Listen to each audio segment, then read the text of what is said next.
नमस्ते बच्चों। मैं मनीषा गोखले आशीष हिंदी क्लासेस में आप सभी का स्वागत है। आज के वीडियो में हम चर्चा करने वाले हैं आपकी पाठ्यपुस्तक स्पर्श भाग 2 के पद्य खंड से दूसरी कविता पद के प्रश्नोत्तरों पर। इस कविता को लिखा है मीराबाई जी ने। इसमें केवल टेक्सचुअल एक्सरसाइज ही नहीं बल्कि इस चैप्टर से आए पठित पद्यांश जो कि आपकी पिछली परीक्षाओं में आए हैं, उसके अलावा आपकी 5 सालों के परीक्षा में पूछे गए इस पाठ से संबंधित प्रश्नों और सैंपल पेपर सीबीएसई के सैंपल पेपर में आए प्रश्नों के उत्तरों पर भी हम चर्चा करेंगे। तो चलिए शुरू करते हैं। सबसे पहले हम डिस्कस करने वाले हैं पठित काव्यांश को, जो सीबीएसई के सैंपल पेपर 2021-22 में पूछा गया था। प्रश्न था, निम्नलिखित काव्यांश पर आधारित प्रश्नों के उत्तर उचित विकल्प छांटकर दीजिए। काव्यांश का जो भाग था वह है, श्याम माने चाकर राखो जी, गिरधारी लाला माने चाकर राखो जी, चाकर रहस्यूं बाग लगास्यूं, नित उठ दर्शन पास्यूं, बिंदरा वनरी कुंज गली में गोविंद लीला गास्यूं, चाकरी में दर्शन पास्यूं, सुमरण पास्यूं खर्ची, भाव भगत जागीरी पास्यूं, तीनों बाता सरसी। यहाँ पर पहला प्रश्न है, मीरा कृष्ण से क्या प्रार्थना कर रही है? उनकी पीड़ा दूर करने के लिए नहीं, यह तो हमने पहले भाग में पढ़ा था पद के। सेविका के रूप में स्वीकार करने की, जी हाँ, वह उनकी दासी या चाकर बनना चाहती है और बार बार उनसे रिक्वेस्ट कर रही है कि मुझे अपनी दासी या चाकर बना लो। दूसरा प्रश्न है, कृष्ण की सेविका बनकर मीरा क्या करना चाहती हैं? क, बाग सजाना, दर्शन करना, गीत गाना। हाँ, ये सारी बातें हमें देखने को मिल रही हैं। ख, प्रशंसा के गीत गाना और गोकुल में रहना नहीं, वो तो वृंदावन में रह रही हैं, तो यह सही उत्तर नहीं है, भले ही इसका एक पार्ट प्रशंसा के गीत गाना सही है। ग, रोज उठकर उनके दर्शन करना और रोना। देखिए, रोज उठकर वो उनके दर्शन तो करना चाहती है पर रोना नहीं चाहती। घ, उनकी याद में रोना, दर्शन करना, गीत गाना। दर्शन करना सही है, गीत गाना सही है, लेकिन उनकी याद में रोना सही नहीं है, इसलिए यह भी ऑप्शन गलत है। सही ऑप्शन होगा बाग सजाना, दर्शन करना और गीत गाना। अगला प्रश्न है, मीरा वृंदावन की गलियों में कृष्ण से मिलना चाहती नहीं, कृष्ण का गुणगान करना चाहती है। हाँ, वो कृष्ण लीला गाएगी तो उसके गुणों का ही गान करेगी। कृष्ण को उलाहना देना चाहती है, मतलब उसकी कमियों के लिए टोकना चाहती है नहीं। कृष्ण की प्रतीक्षा भी नहीं करना चाहती और ना ही कृष्ण से मिलना चाहती, बल्कि उनकी कृष्ण लीला का वर्णन करना चाहती है। चौथा प्रश्न है, कृष्ण की भाव भक्ति में डूबना किसके समान है? सुख और वैभव के समान, मान सम्मान के समान, धन दौलत के समान। तो देखिए, संपत्ति मतलब धन दौलत होती है, सम्मान की बात वो नहीं कर रही है, तो सही उत्तर होगा धन दौलत के समान। सबसे पहले हम डिस्कस करेंगे पाठ्यपुस्तक पर आधारित प्रश्न। क, निम्नलिखित प्रश्नों के उत्तर दीजिए। पहला, पहले पद में मीरा ने हरि से अपनी पीड़ा हरने की विनती किस प्रकार की है? उत्तर, पहले पद में मीराबाई श्री कृष्ण से प्रार्थना करते हुए कह रही हैं कि प्रभु अपने सभी भक्तों की पीड़ा को हरते हैं, जैसे उन्होंने दुर्योधन और दुशासन के द्वारा भरी सभा में किए जा रहे चीर हरण के समय द्रौपदी की साड़ी बढ़ाकर उसकी लाज रखी। इसी तरह नरसिंह अवतार लेकर हिरण्यकश्यपु का वध कर प्रहलाद की रक्षा की, पानी में मगरमच्छ के मुंह में फंसे ऐरावत को बचाया, वैसे ही मीरा अपनी पीड़ा हरने की प्रार्थना उनसे कर रही है। प्रश्न 2, दूसरे पद में मीराबाई श्याम की चाकरी क्यों करना चाहती है? स्पष्ट कीजिए। उत्तर, मीराबाई श्याम की चाकरी करना चाहती हैं क्योंकि उनकी सेवा करके उसे वह सब मिल रहा है जिसके लिए एक भक्त को न जाने क्या क्या करना पड़ता है। चाकरी करने से उन्हें रोज उनके दर्शन मिलेंगे, वृंदावन की गलियों में कृष्ण लीला गाकर नाम स्मरण करेंगी और इस तरह से श्री कृष्ण की भावपूर्ण भक्ति रूपी संपत्ति उन्हें मिल जाएगी। तीसरा प्रश्न, मीराबाई ने श्री कृष्ण के रूप सौंदर्य का वर्णन कैसे किया है? उत्तर श्री कृष्ण के रूप सौंदर्य का वर्णन करते हुए मीराबाई कह रही हैं कि पीले वस्त्र और मोर मुकुट पहने कृष्ण का रूप बहुत लुभावना है, बहुत अट्रैक्टिव है। उन्होंने गले में वैजयंती फूलों की माला पहनी है और वे गायों को चरा रहे हैं। इस समय बांसुरी बजाते समय उनका जो रूप है वह बहुत ही मनमोहक है। चौथा प्रश्न, मीराबाई की भाषा शैली पर प्रकाश डालिए। उत्तर, मीरा के पदों की भाषा में राजस्थानी, ब्रिज और गुजराती का मिश्रण पाया जाता है। पदों की रचना गेयात्मक शैली और दृष्टांत शैली में की गई है, मतलब हम इसे गा भी सकते हैं और इसमें हमें कई कहानियां सुनने को मिलती है। भाषा सरल और आम बोलचाल की भाषा और तुकान शब्दों का प्रयोग है, राइमिंग वर्ड्स हैं एवरी पोएम्स की लाइन में। इन पदों में दैन्य भाव और माधुर्य भाव है। पदों में अनुप्रास अलंकार, रूपक अलंकार, पुनरुक्त अलंकार तथा उपमा अलंकार का प्रयोग हुआ है। पढ़े हुए पदों में दास्य भाव है और इन पदों में भक्ति रस, करुण रस, शांत रस और श्रृंगार रस है। प्रश्न 5, वे श्री कृष्ण को पाने के लिए क्या क्या कार्य करने को तैयार हैं? उत्तर, मीराबाई श्री कृष्ण को पाने के लिए उनकी दासी बनकर उनकी सेवा करना चाहती हैं। दासी बनकर वह महल के बीच में फूलों की क्यारियां और बगीचा लगाना चाहती हैं, जिससे रोज सुबह जब श्री कृष्ण वहां घूमने आएंगे तो उन्हें उनके सहज दर्शन हो जाएंगे। वह वृंदावन की गलियों में कृष्ण लीला गाना चाहती है, जिससे उनका नाम स्मरण सहज ही होता रहे।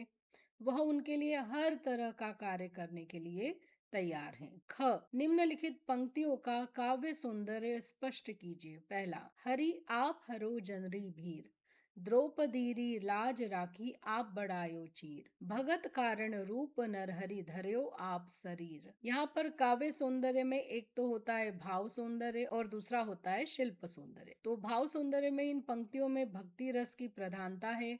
मीराबाई श्री कृष्ण की महिमा का वर्णन करते हुए कह रही हैं कि आप हमेशा अपने भक्तों के दुखों को दूर करते हो। आपने द्रौपदी के वस्त्र को बढ़ाकर उसकी लाज की रक्षा की। अपने भक्त प्रहलाद की रक्षा करने के लिए आपने नरसिंह अवतार लिया। तो साथ ही साथ यहाँ पर जो शिल्प सौंदर्य है उसमें एक तो यह है कि पंक्ति के अंत में तुकान शब्दों का प्रयोग है, जैसे भीर, चीर, शरीर। अनुप्रास अलंकार है, जब यहाँ पर वो लिखते हैं हरि हरो, एक ही लाइन में एक ही प्रकार के व्यंजनों की पुनरावृत्ति होना। उसके अलावा उदाहरण अलंकार है, क्योंकि यहाँ पर वो एग्जाम्पल दे रही है द्रौपदी का और प्रहलाद का एग्जाम्पल दिया जा रहा है।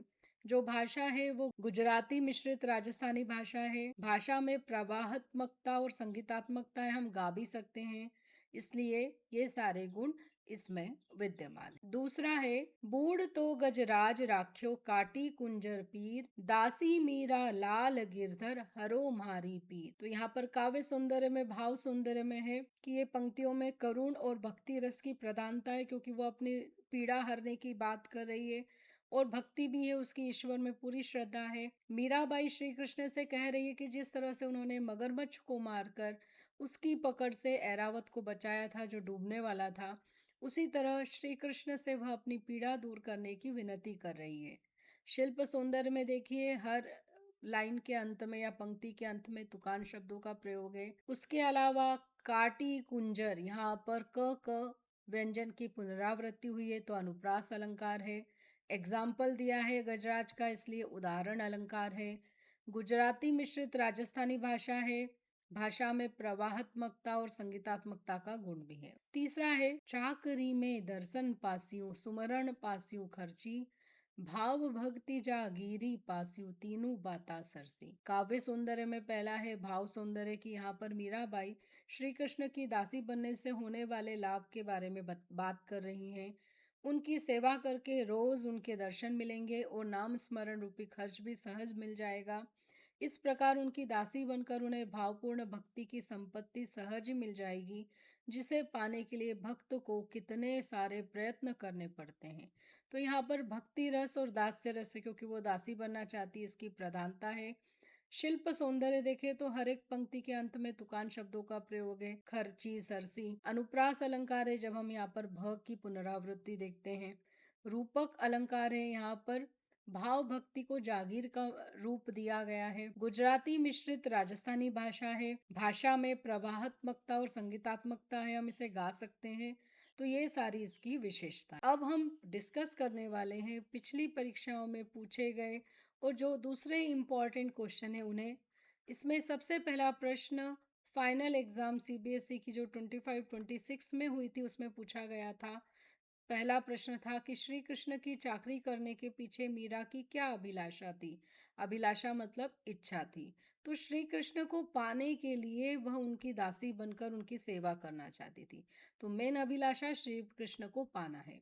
वो दासी बनकर उनके महल के बीच में फूलों की क्यारियां और बगीचा लगाना चाहती थी, जिससे कि रोज सुबह जब श्री कृष्ण वहां घूमने आएंगे तो उन्हें उनके सहज दर्शन हो जाएंगे। वह वृंदावन की गलियों में कृष्ण लीला गाना चाहती थी, जिससे उनका नाम स्मरण सहज हो जाए। और वह उनके लिए हर तरह के कार्य करने के लिए तैयार हैं, जिससे उनका सहवास मिल सके और उनकी भावपूर्ण भक्ति हो सके। जो दूसरा प्रश्न है वो फाइनल एग्जाम सीबीएसई की 23-24 में पूछा गया था। प्रश्न था श्री कृष्ण के दर्शनों के लिए मीरा कौन कौन से कार्य करने को तत्पर है। इनसे श्री कृष्ण के प्रति मीरा के किस भाव का पता चलता है।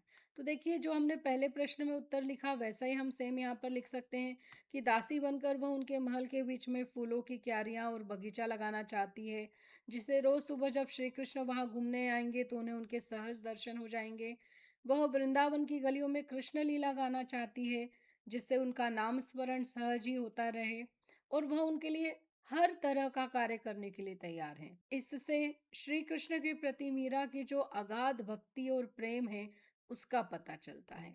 उसके बाद सीबीएसई के सैंपल पेपर जो कि सीबीएसई रिलीज करती है हर साल, तो 25-26 में एक प्रश्न आया था कि मीरा कृष्ण की चाकर क्यों बनना चाहती है। इसका भी उत्तर सिमिलर टाइप का ही होगा कि मीराबाई श्याम की चाकरी करना चाहती है, क्योंकि उनकी सेवा करके उसे वह सब मिल रहा है जिसके लिए एक भक्त को न जाने क्या क्या करना पड़ता है। चाकरी करने से उन्हें रोज उनके दर्शन मिलेंगे।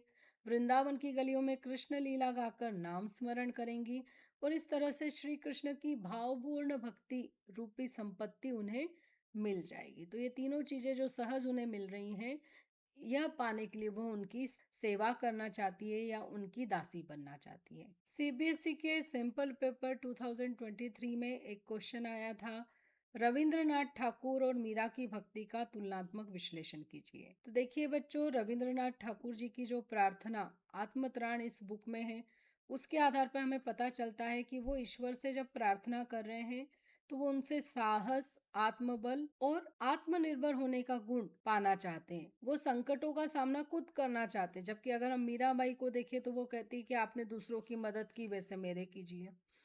और अपनी जिम्मेदारियों को कम करवाना नहीं चाहते, बल्कि वो ईश्वर से अपने कार्यों के लिए साहस और आत्मबल पाना चाहते हैं। वो ये भी कहते हैं कि सुख और दुख में भी ईश्वर के प्रति उनके मन में वही श्रद्धा भाव रहे और किसी भी तरह की शंका ना आए। वही जो मीराबाई की भक्ति है वो दैन्य भाव वाली भक्ति है, दीन भाव वाली भक्ति है।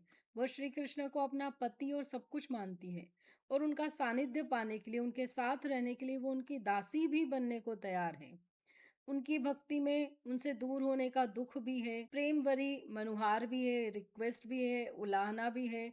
और वह अपना सब कुछ श्री कृष्ण को समर्पित करना चाहती है और वह अपने दुखों को दूर करने की प्रार्थना भी श्री कृष्ण से करती हैं। एक और प्रश्न जो सीबीएसई के सैंपल पेपर 2022-23 में आया था, जिसमें कि उन्होंने कबीर और मीरा की भक्ति की विशेषताओं का उल्लेख करने के लिए कहा था। तो देखिए, कबीरदास जी निर्गुण भक्ति के प्रवर्तक थे। उन्होंने निराकार अरूप ईश्वर की उपासना की। उन्होंने आत्मा परमात्मा के विरह मिलन के गीत गाए और वे भौतिक संसार से मुक्ति की कामना करते थे। उन्होंने अपने दोहों में धर्म के बाह्य आडंबरों पर गहरी चोट की। जबकि अगर मीराबाई की भक्ति देखें तो वो श्री कृष्ण की अनन्य भक्त थी, मतलब वो सगुण भक्ति की एक कवियत्री थी। उन्होंने दैन्य और माधुर्य भाव की भक्ति की। उन्होंने कृष्ण के रूप सौंदर्य का वर्णन किया। वो अपने आराध्य से मनुहार भी करती हैं और अवसर आने पर शिकायत या उलाहना भी करती है। और वो अपने श्री कृष्ण को अपना पति मानती है। आपको मेरा यह वीडियो कैसा लगा? कमेंट में ज़रूर लिखें। आप किन टॉपिक्स पर वीडियो देखना चाहते हैं, यह भी बताएं। अगर आपने मेरे चैनल को सब्सक्राइब ना किया हो, तो ज़रूर सब्सक्राइब करें। अगले वीडियो में एक नए टॉपिक के साथ फिर से मिलेंगे। तब तक के लिए धन्यवाद।